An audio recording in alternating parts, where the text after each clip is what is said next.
In this video, I'm going to explain exactly what an NFT is, because honestly, we were looking them up and they are really confusing. So in this video, you're going to learn exactly what they are, why they are valuable, because that was our biggest question, and what the buying process looks like. So a non-fungible token, also known as an NFT, is a type of digital token or asset. A common analogy is to think of these as digital trading cards or digital paintings. Whenever you buy an NFT, you are basically just buying the rights to that specific asset. Now, non-fungible means that it can't be changed whenever it is created. You can't split it up, and it must be distinguishable from something else. Unlike a Bitcoin, one Bitcoin is the exact same as another Bitcoin. Well, with NFTs, they're never the same. They're always different. And also, a token is just a small piece of data that you own. Together, an NFT is a token that you own that doesn't change throughout time. So that's the basics. But when it comes down to the technicals, what exactly is an NFT? Well, NFTs are actually just a piece of data that is owned by an address. And whoever has the password to that address, they own that piece of data. And this piece of data can be bought and sold to different addresses. And that data is verified on a blockchain. And you can actually check the owner history is always trackable with an NFT. For example, this crypto kitty that sold for $600,000 is essentially just a small URL that is owned by an address. The only thing that person owns is a tiny piece of data. Now that piece of data points to a server somewhere that usually hosts an image. And technically, whoever owns that server could change the image. And it's important to know what you are actually buying when you buy an NFT. You are buying a piece of data that points to a server that hosts either an image or a GIF. You should know that the server could change, or that the image and GIF could change. It's actually the specific piece of data that you actually own on the blockchain, not the access to the server and not the image or the GIF, but rather that tiny piece of data that points to the server. So in a sense, when you buy an NFT, you're buying a small piece of data that represents something larger.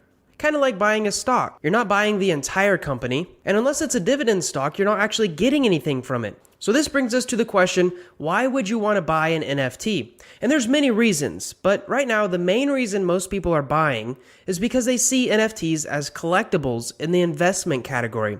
So let's go over 4 main things that make an NFT valuable. Number 1, first. So just like Bitcoin is so popular because it was the first cryptocurrency, the first NFTs of specific creators or businesses will also have value. For example, Pokemon cards are quickly gaining popularity, and the most expensive cards are those that were produced in the first edition. So let's say if you have the first United States NFT, it will likely have some perceived value. The second thing that makes an NFT valuable is its utility, which in other words is the real-world benefits. So imagine if Elvis Presley was still alive and he sold 50 NFTs. Now by owning one of them, you could have lifetime access to any of the shows that he participated in. Now these NFTs would quickly become popular and very expensive due to their real-world benefits. Personally, this is the only reason I would buy an NFT, is if it had a real-world benefit. And I think in the future, almost all NFTs will evolve to have this sort of aspect. Creators will sell NFTs for income, and in return, have a membership community or do a monthly lunch meeting or something in that fashion. The third thing that makes an NFT valuable is if it's unique or rare. So for example, think of the Mona Lisa. Anyone can have a copy of the Mona Lisa in their room, but only one person, or a museum in this case, can hang up the real painting by Leonardo da Vinci for everyone to view. Now the same goes for the original Constitution of the United States, or a Babe Ruth signed baseball. They are rare. Imagine if Stephen Hawking only minted 3 NFTs. They would be very valuable because there's only 3 originals. Even if they're just pictures of the universe. Other people could have that picture, but they wouldn't have the original one minted by Stephen Hawking. The last thing that I've found that makes an NFT valuable is ownership history. So for example, what's your favorite celebrity? Mine personally is Robert Downey Jr. So let's say he decides to sell his leather jacket and buy a new one. Well, when he first bought that leather jacket, maybe he paid $200 for it. But me, I might pay $800 just to have the same jacket that Robert Downey Jr. wore. Now the same goes for NFTs. Someone might be willing to pay $1 million of an image of a duck that Barack Obama owned at one point. So keeping these in mind, you should think about what actually makes an NFT valuable. If an NFT is the first of its kind, if it has a real world benefit, if it's rare, and if someone important owned it. These are questions to ask yourself during valuation of an NFT. For example, does buying Jack Dorsey's first tweet for $2.5 million fit any of these? Let's go down the list. Is it a first? Yes, it actually is the first NFT in that category. Second, does it have utility? It does not. You don't get to change the tweet, and you don't get to advertise your business or something like that. Third, is it unique? Yes, it is unique. Lastly, what about its ownership history? Well, this is actually a no. Yes, it is Jack Dorsey's first tweet, but nobody famous has actually owned the specific NFT yet. To fit this category, for example, maybe it was my tweet and then PewDiePie owned it. Then the answer would be yes. But in this example, it only checks 2 of the boxes. So if you buy his first tweet, you're basically betting that someone else in the future will want to buy it for a higher price. Because holding that NFT does absolutely nothing for you. There is no utility. You're buying it as a novelty or as an investment. Unless one day Jack Dorsey says whoever holds that NFT he'll have lunch with once a month. Then the value would skyrocket.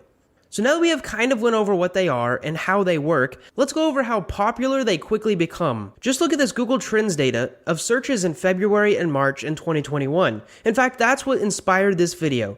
We knew absolutely nothing, and so we created this video to help people because all the stuff that we were looking up was very, very confusing.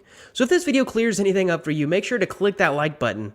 Also, as a newer channel, you might consider subscribing because it helps us immensely, as this video actually took hours to research, write, and animate. Moving on, I'd like to tell you the 11 most valuable NFTs. Now this might get a little rambly and you can skip ahead if you don't want to listen to them. Number 1. CryptoPunk 6965. In February 19, 2021, it sold for 800 Ethereum. Next we have CryptoPunk 4156, which sold for 650 Ethereum in February 18th, 2021. Third, we have CryptoPunk 2890, which sold for 605 Ethereum in January 24th, 2021. Then we have the famous Dragon CryptoKitty, which sold for 600 Ethereum. CryptoPunk 6487, which sold for 550 Ethereum. Next up, we have some land in the Decentraland world, around 12,600 square meters. It sold for 514 Ethereum. Next is something called Hashmask 9939, which sold for 420 Ethereum. This really interesting car concept, the F1 Delta Time, actually sold for 415 Ethereum. Another CryptoPunk sold for 400 Ethereum, and an actual lot of land in the Decentraland world sold for 345 Ethereum. And the famous Nyan Cat sold for 300 Ethereum on February 19th, 2021. So another important question to ask about NFTs is, can someone copy your NFT? Well, technically, yes. Someone can copy an NFT just like any other piece of artwork, but the original NFT address can be traced back to the original creator since all NFTs have a log of their transaction history. It's also important to note someone could create a new NFT that points to the exact same hosting address that the original NFT does, or they could point it to a different address that is of the same image or GIF. Now, the value in an NFT is not the image, it's the specific piece of data. Just like I could make a free throw at my local YMCA, and LeBron James could toss one in while 30,000 people are watching. Even though these are basically the same thing, one has way more value based on what other people think of it. I may be doing the exact same thing LeBron is doing, but people value his free throw way more than mine. Another question you might have moving into the NFT space is, how do you buy an NFT? Because purchasing an NFT is actually quite simple, and it's probably the same difficulty as purchasing a stock of a company. Now, you should know most NFTs are sold on marketplaces, kind of like eBay, Amazon, and Facebook Marketplace, but that specialize in NFTs. One thing that might be a drawback of buying NFTs is that they are usually purchased with Ethereum, so you'll likely need to own some actual Ethereum before you purchase a CryptoKitty or an NBA Top Shot.